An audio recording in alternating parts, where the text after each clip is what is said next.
Hello, my name is Dolly Sharma. I'm working as a general manager in Mavan Profcon Services. And today we are here to discuss on technical documentation to be prepared and submitted as per EU MDR 2017/745. The technical documentation requirements are distributed throughout the regulation, presented in terms of articles and elaborated in the respective annexures. So, technical documentation as per EU MDR requires the manufacturers to establish and maintain a technical documentation as an evidence of conformity with relevant legislation.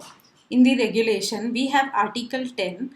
This Article 10 of EU MDR makes the creation and maintenance of both parts of technical documentation an obligation for all manufacturers.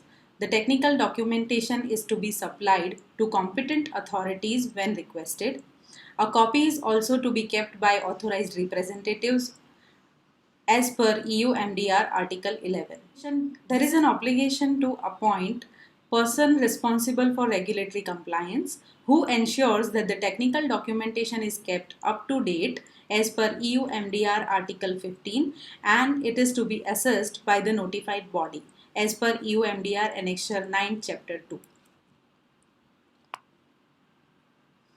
There are various annexures in EU MDR. From all of these annexures, Annexure 2 and Annexure 3, these are the relevant annexures for technical documentation according to EU MDR, and you should be aware that the other articles and annexures need to be taken into consideration for demonstrating the compliances. Annexure 2 and 3 have detailed instructions on what is the minimum content of technical documentation is to be provided, also defining a specific structure for it. The annexures and the technical documentation are to be interwoven with GSPR, that is General Safety Performance Requirements, that is the Annexure 1 of EU MDR.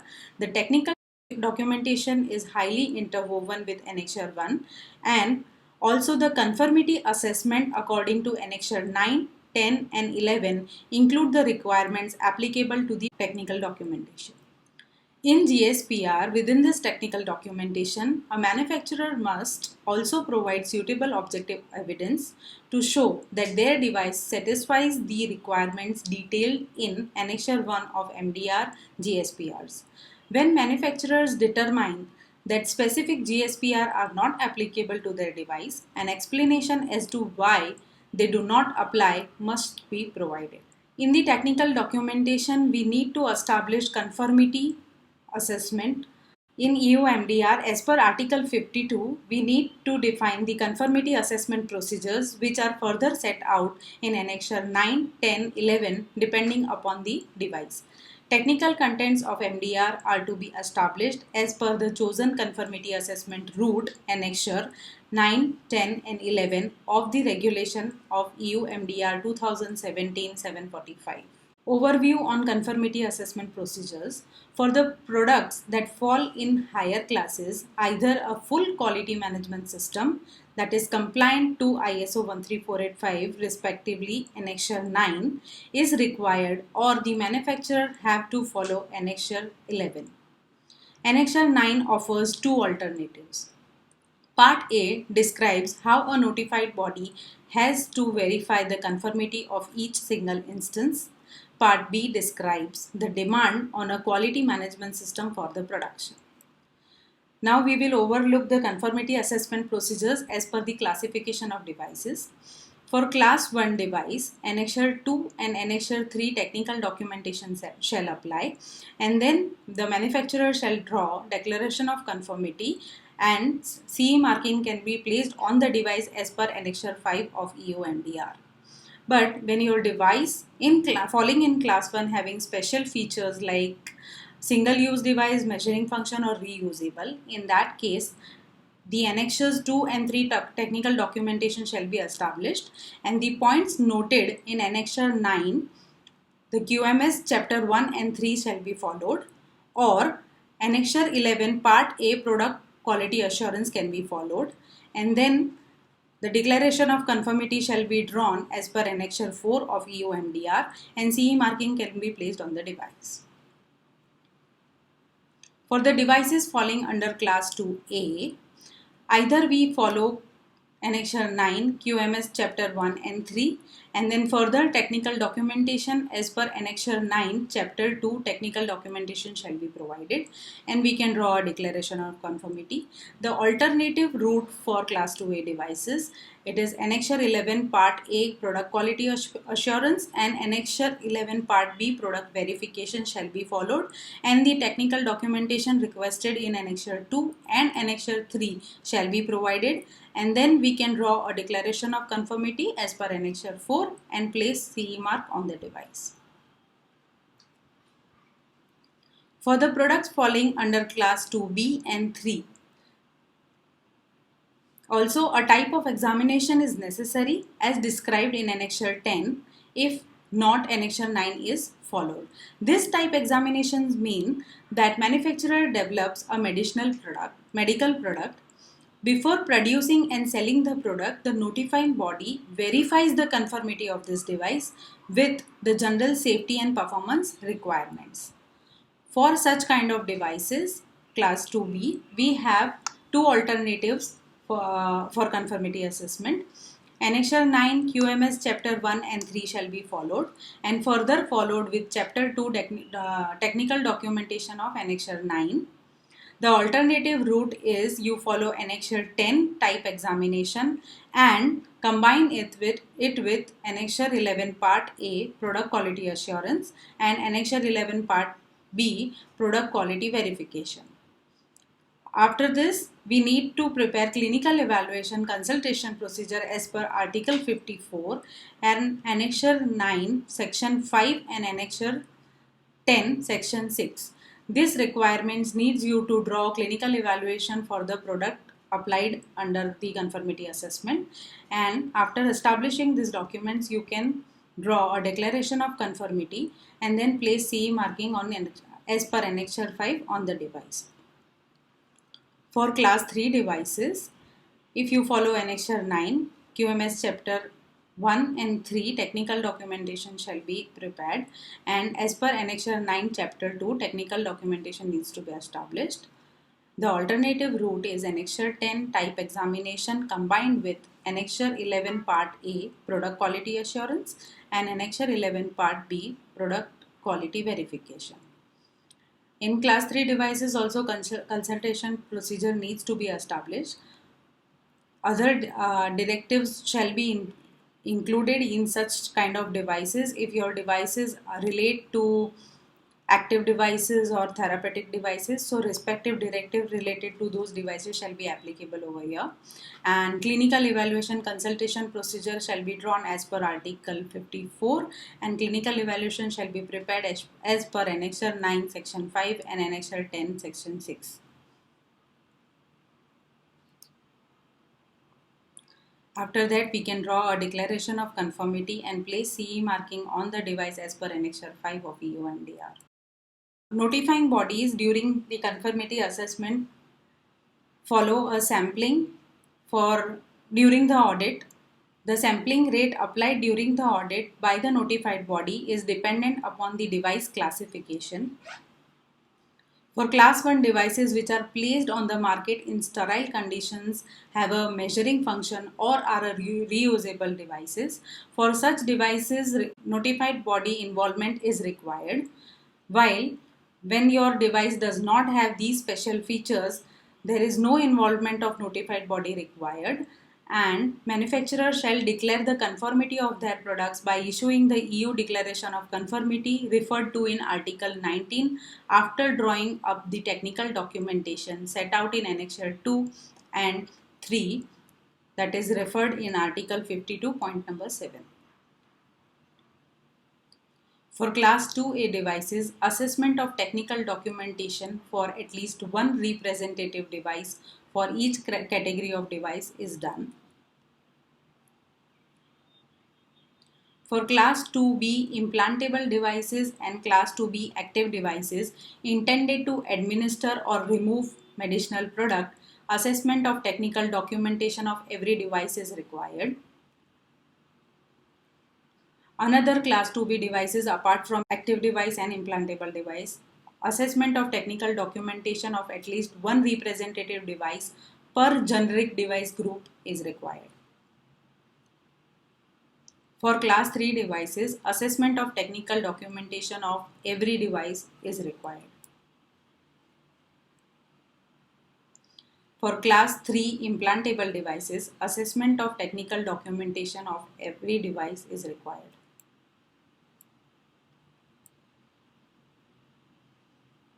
The technical documentations that are required as per EU MDR are as follows. First is UDI. In the device description and specification section, the manufacturer now need to make a reference to the basic unique device identification device identifier, that is UDI-DI, as soon as the identification of the device becomes based on a UDI system as per Annexure 2.1.1.1.b. Furthermore, as a part of technical documentation, manufacturers shall also keep up-to-date list containing all UDIs they have assigned. The UDI system will also have a direct impact on the labeling, artwork and DOC, as the manufacturer will need to place a UDI carrier on the label of the device and on higher levels of packaging except the shipment packaging. Specific transition periods of these requirements are determined in Article 123. Another requirement is PMS and PMCF. Under MDD and AIMDD, PMS activities were required under the various conformity assessment annexes, and manufacturers needed to establish a PMCF plan if following the conformity assessment route detailed in MDD Annexure 2, AIMDD Annexure 2, and to supply upon request the result of this to conformity assessment bodies and notifying bodies. It was previously not obligatory to provide this information within the technical documentation, but this is now necessary following the implementation of MDR Annexure 3. Details on what information needs to be provided in this part of the technical documentation are found under Annexure 3 of the MDR. More precisely, the technical documentation now must contain a PMS plan that complies with the obligation of manufacturers as referred to in Article 84 of the MDR. A periodic safety update report PSUR for the devices greater than class 1 as per Article 86 or a PMS report for devices of class 1 as per Article 85 is required to be established. We have the requirement of implant card to be established as per Article 18. Article 18 of MDR stipulates that manufacturer of implantable devices, with the exception of sutures, staples, dental filling, dental braces, tooth crowns, screws, wedges, plates, wires, pins, clips and connectors, shall provide an implant card with their devices. This implant card shall contain information allowing the identification of the device, including the device name, serial number, lot number, the UDI, the device model, as well as the name, address and website of the manufacturer. The implant card represents part of the labeling that needs to be integrated into the technical documentation. Device generations. An entire subsection of technical documentation is to be dedicated to referencing previous and similar generations of device as per Annexure 2.1.2. Where applicable, manufacturer shall give an overview of the previous generation or generations of the device and also identify and describe similar devices available on European or international markets. Those devices shall be taken into account in the clinical evaluation and its update in the course of post-market activities. In accordance with the MDR, technical documentation shall contain information to demonstrate conformity with the GSPR Annexure 2.4. In comparison, the AIMDD and MDD with further guidance from NB Med 2.5.1 Revision 5, required manufacturers to demonstrate how each of the applicable essential requirements and any derived technical requirements, specifications for the particular devices concerned has been met. Whilst the general aim has not changed, manufacturers should pay particular attention to the fact that MDR updates and extends the previous requirements, necessitating the technical documentation be adapted. This should be achieved through the detailed review of the GSPRs and the enacting parts of the MDR to ensure that the technical documentation addresses the requirements and provides the required evidence of compliance.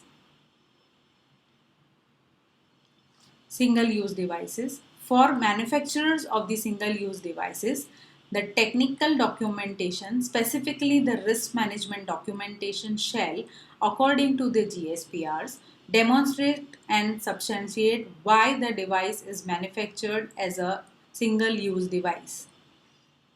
As a measure of precaution and to clarify the technical challenge for any reprocessing attempt, it should clearly be stipulated why the device cannot be reprocessed.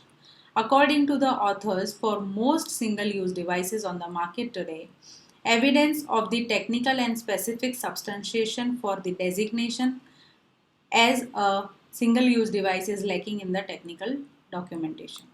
We need to define the device classification, rationale and rules in the technical documentation. The manufacturer shall define the risk class of the device and provide the justifications for the classification rule applied as per Annexure 2.1.1.1.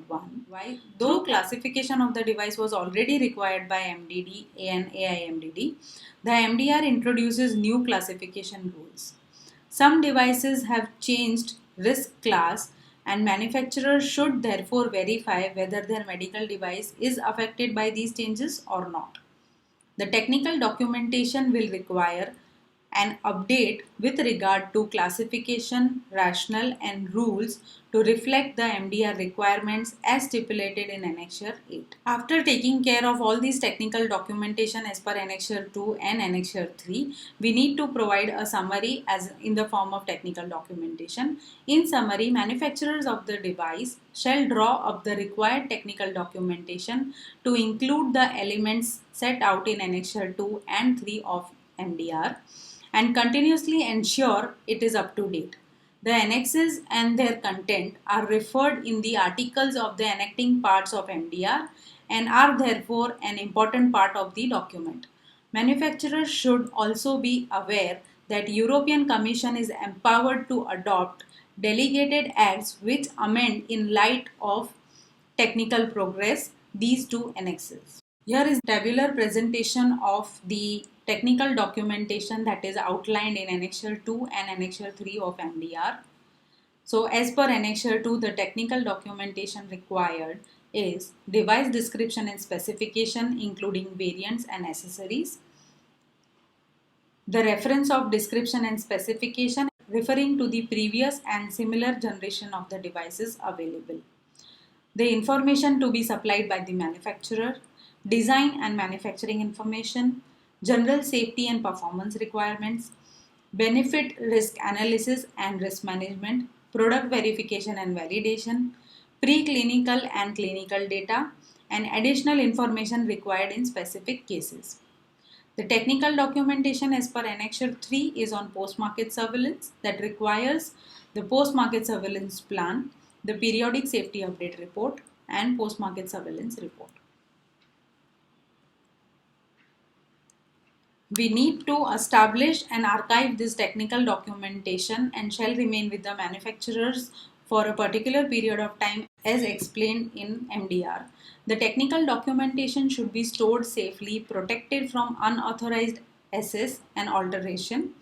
Under the legislation of MDD and AIMDD, manufacturers were obligated to keep technical documentation available for conformity assessment bodies for a period of at least 5 years and 15 years for implants after the last device has been placed on the market.